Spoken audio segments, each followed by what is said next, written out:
Gestión unificada de intervención, apoyo y reconocimiento segunda víctima, GIAR, Clínica Palermo 2020.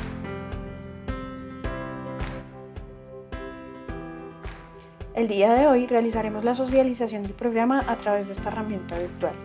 Vamos a identificar algunos términos clave que hacen referencia a la política de seguridad del paciente. Se realizará además una reflexión y una introducción. Definiremos los objetivos del programa.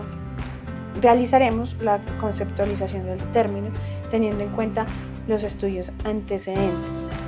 Abordaremos efectos emocionales, situaciones de riesgo que se han identificado como de difícil afrontamiento, las diferentes etapas que se pueden presentar en el proceso de afrontamiento emocional de un evento adverso con consecuencias graves en los profesionales de la salud, los derechos de la segunda víctima, las acciones recomendadas como PAR y como institución, además de la definición del programa de atención por psicología al colaborador. Presentaremos los siguientes términos clave que les recuerdo hacen referencia a la política de seguridad del paciente. Intenté definirlos antes de leer su conceptualización.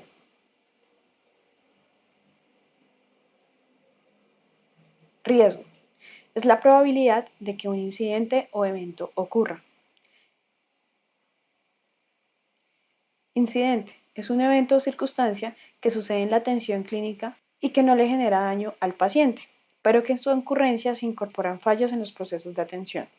¿Cuántas veces en nuestro día a día ocurren incidentes que no son informadas al sistema de gestión? Evento adverso.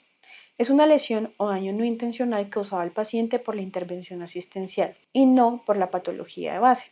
Lo podemos entender como cualquier proceso asociado a la asistencia sanitaria que tiene consecuencias negativas para el paciente. Puede ser desde un malestar que pasa a lo largo de pocas horas o hasta la muerte. Evento adverso prevenible es una lesión o daño no intencional causado por una intervención que es ejecutada con error. Un evento adverso no prevenible es una lesión o daño no intencional causado por una intervención asistencial ejecutada sin error. Y un evento adverso centinela es un tipo de evento en donde está presente una lesión grave, puede ser la muerte, un daño físico o psicológico en el paciente y es de carácter permanente. Ahora bien, sufrir un daño como consecuencia de la atención sanitaria es lo último que espera un paciente y su familia cuando ingresa en un centro sanitario. Causar un daño físico o psicológico es lo último que desea cualquier organización. Y también es lo último que espera un profesional en su quehacer diario. No obstante, tenemos que tener en cuenta que dichas situaciones ocurren día a día y en muchas ocasiones no estamos preparados para afrontarlos. Tome unos momentos para reflexionar. ¿Cómo se concibe el error dentro de la institución? ¿Qué pasa entre los profesionales cuando ocurre un evento adverso grave? ¿Existe en la institución una cultura punitiva? Cuando ocurre un evento adverso, ¿cómo reaccionamos como equipo de trabajo? ¿Nos culpamos entre nosotros? ¿Asumimos la responsabilidad como equipo o se la atribuimos a una persona? ¿Qué le decimos al paciente y quién lo hace? ¿Se habla abiertamente de lo ocurrido? ¿Existe una cultura de transparencia en la institución? ¿Y quién es el encargado de informar al paciente? Si bien es evidente que los eventos adversos graves tienen mayor impacto de cara a los pacientes y sus familias, ellos no son los únicos que se ven afectados, considerando que dichos eventos generan un impacto negativo en los profesionales involucrados, que se caracteriza por generar respuestas de ansiedad, frustración, culpa, desconcentración, labilidad emocional.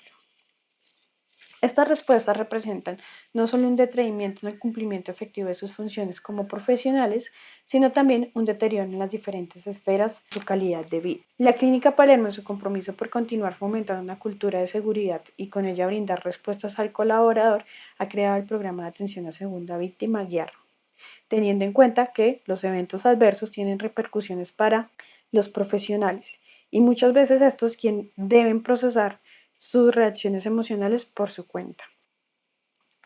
Los objetivos de nuestro programa son desarrollar un programa de atención a segunda víctima para reducir el impacto en la esfera personal, familiar y profesional que pueden tener los eventos adversos en las personas que brindan asistencia sanitaria.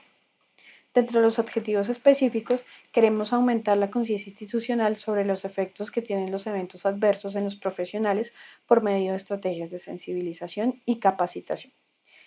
Impulsar además el servicio de psicología para el colaborador en la Clínica Palermo, además de promover un equipo de voluntarios dentro de las diferentes unidades que puedan brindar el soporte inicial a las segundas víctimas y derivarlas a asistencia por psicología. Vamos a definir quiénes son las víctimas ante un evento adverso. La primera víctima es el paciente y su familia.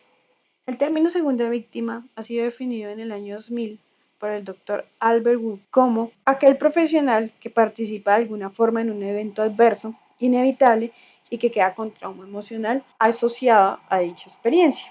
Susan Scott amplía el término y lo define como todo proveedor de servicios sanitarios que participa en un evento adverso a consecuencia de lo cual queda emocionalmente traumatizado. De esta manera cambia su forma de interactuar con otros pacientes, afectando su calidad en la prestación de sus servicios. La tercera víctima es definida como la institución que puede verse afectada ante la ocurrencia de eventos adversos. ¿Qué dicen los datos? Considerando estudios antecedentes sobre la ocurrencia de eventos adversos que generan impacto emocional en el personal médico y asistencial, se identifica una muestra de 2.637 médicos canadienses en donde se halló que entre un 28 y un 57% de ellos reconocen haber cometido un error clínico con consecuencias graves para uno o más pacientes, además que dichos eventos generaron respuestas de ansiedad. Un 90% de estos médicos consideró que su hospital o centro sanitario nos ofrecía un soporte para mitigar dichas respuestas. En España, un 62% de profesionales en atención primaria y un 72,5% de profesionales en hospitales reconocen haber experimentado ser segundas víctimas directamente o bien haber sido referidos a un colega en los últimos 5 años. Esta encuesta se aplicó a un total de 1.087 profesionales sanitarios. Los datos de los estudios ENEAS y APEAS ponen de relieve que el 15% de los profesionales sanitarios se ven involucrados en un evento adverso cada año. En lo que respecta a atención primaria, sitúan la media de eventos adversos en los que se ve involucrado un médico mensualmente en 7. Los datos del estudio IVEAS desarrollado en 5 países de Iberoamérica indican que de 11.555 casos, de cada 100 pacientes, 7 fallecieron a causa de un evento adverso.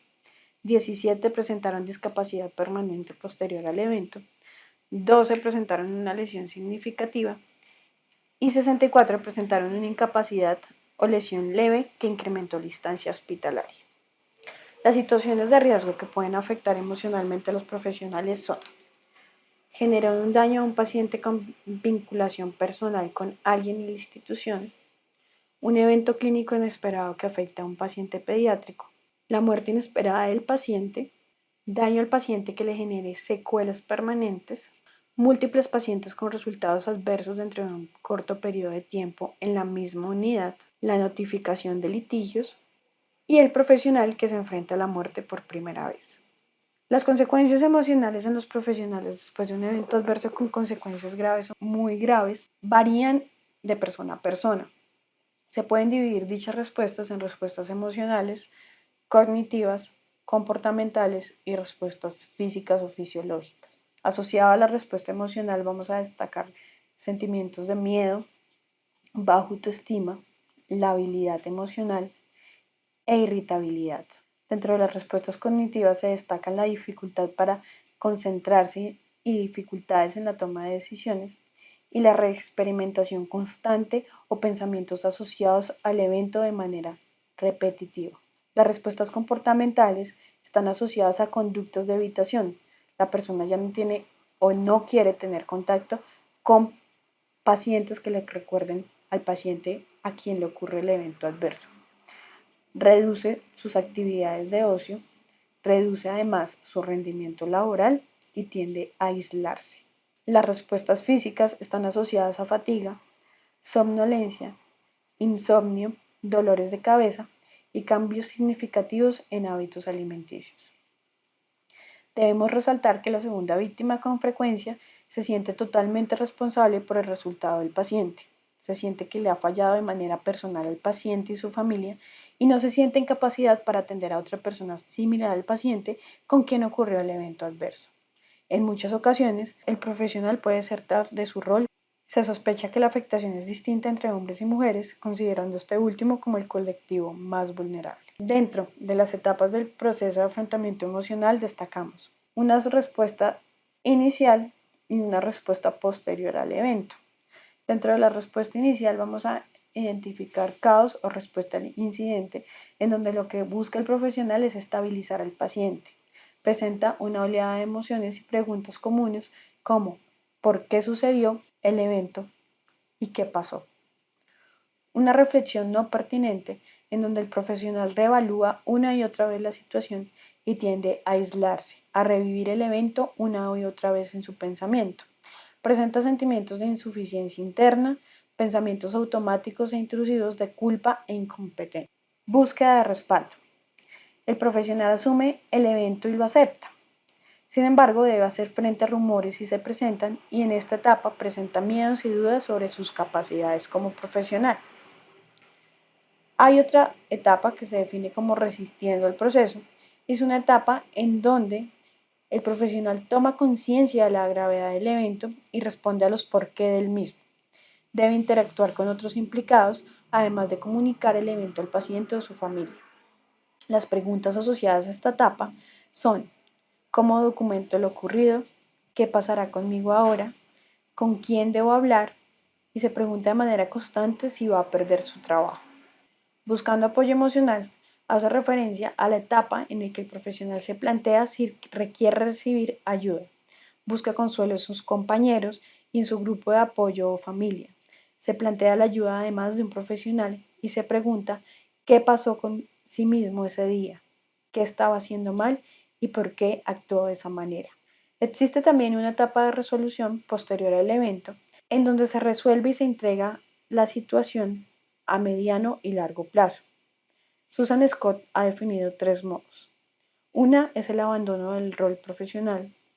La siguiente es una supervivencia insegura frente a pacientes con la misma condición del paciente que presentó el evento adverso. Y la otra es una superación en donde el profesional asimila la experiencia y comienza a ser un ente activo en la seguridad de los demás pacientes. Debemos definir además los derechos de la segunda víctima. Tiene derecho a ser tratada con respeto dentro de la institución. Tiene derecho a un tratamiento justo desde la no culpabilización. Tiene derecho a recibir cuidado y apoyo desde sus pares, a tener comprensión y compasión y a contribuir a la experiencia de aprendizaje y a las oportunidades de mejora. Las acciones que debemos evitar con la segunda víctima son: obligar a la segunda víctima a continuar con la prestación de la asistencia inmediatamente después de que haya ocurrido un evento.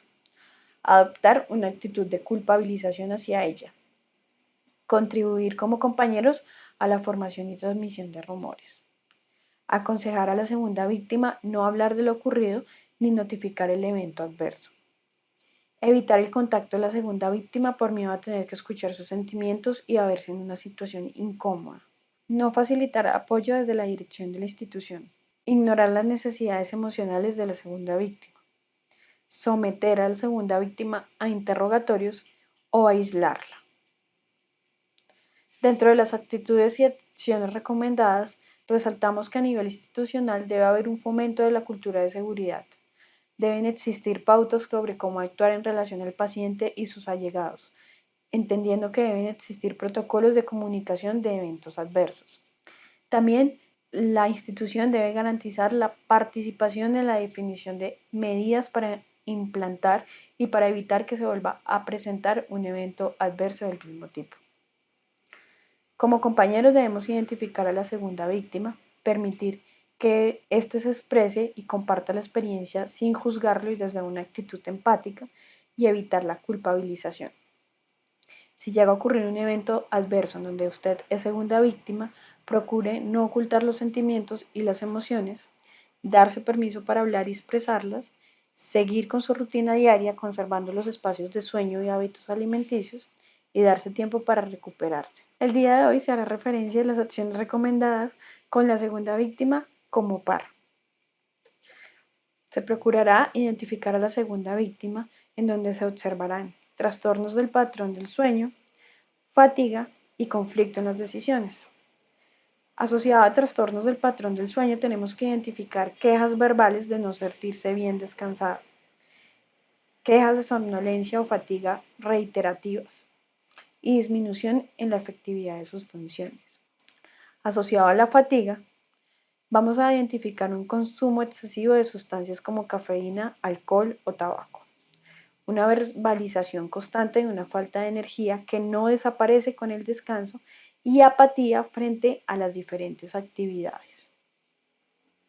En el conflicto de decisiones, vamos a identificar signos de estrés, irritabilidad, cuestionamiento constante de su capacidad y una reflexión constante frente a sus reglas, valores y creencias mientras que intenta tomar una decisión o realizar su trabajo. Podemos identificar sufrimientos o sentimientos de culpa, baja autoestima y secuelas emocionales que ya abordaremos.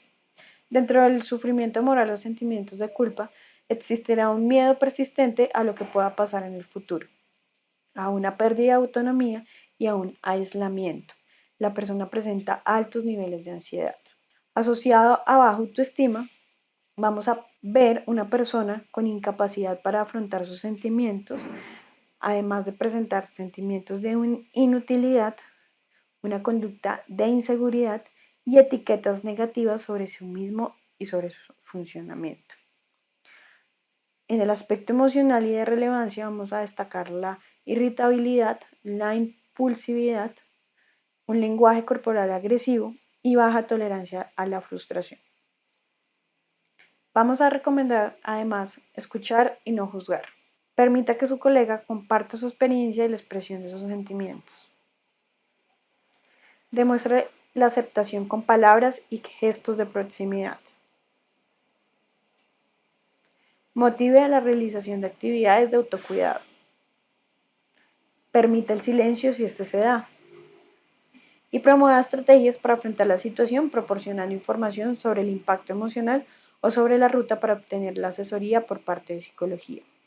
Dentro de la atención por psicología segunda víctima, vamos a procurar permitir al profesional expresar sentimientos y pensamientos en torno al evento y seguir recomendaciones de autocuidado para integrar la experiencia de manera adaptativa y funcional a través de primeros auxilios psicológicos, una intervención que tiene como objetivo reducir la sintomatología de estrés agudo y recuperar su nivel previo de funcionamiento, técnicas de respiración y relajación, revaloración cognitiva del evento y potencial amortiguadores de culpa en el profesional. Adicional a ello, también se hace énfasis en hábitos de vida saludable, en la prevención de conductas de riesgo como el consumo de sustancias, aislamiento, retraimiento e evitación. Vamos a garantizar la confidencialidad y la autonomía y voluntad del profesional dentro del proceso. Para acceder a la atención por psicología, se han definido 3 maneras de contacto. Una es por la Oficina de Seguridad del Paciente, la otra es el contacto de manera personal y la otra es derivación por medio de jefe de área, supervisor o par. En todas ellas debemos observar e identificar cambios significativos en la conducta de la persona y realizar la remisión escribiendo un correo a psicologia.clinica@clinicapalermo.com.co, comunicándose a la extensión 16354 o acercándose al edificio Pachón, oficina 202 para más información. Los horarios de atención definidos son de lunes a viernes de 7 a 11 de la mañana, los martes de 1:30 a 5:30 pm, los miércoles, jueves, viernes y sábados de 7 a 11 de la mañana.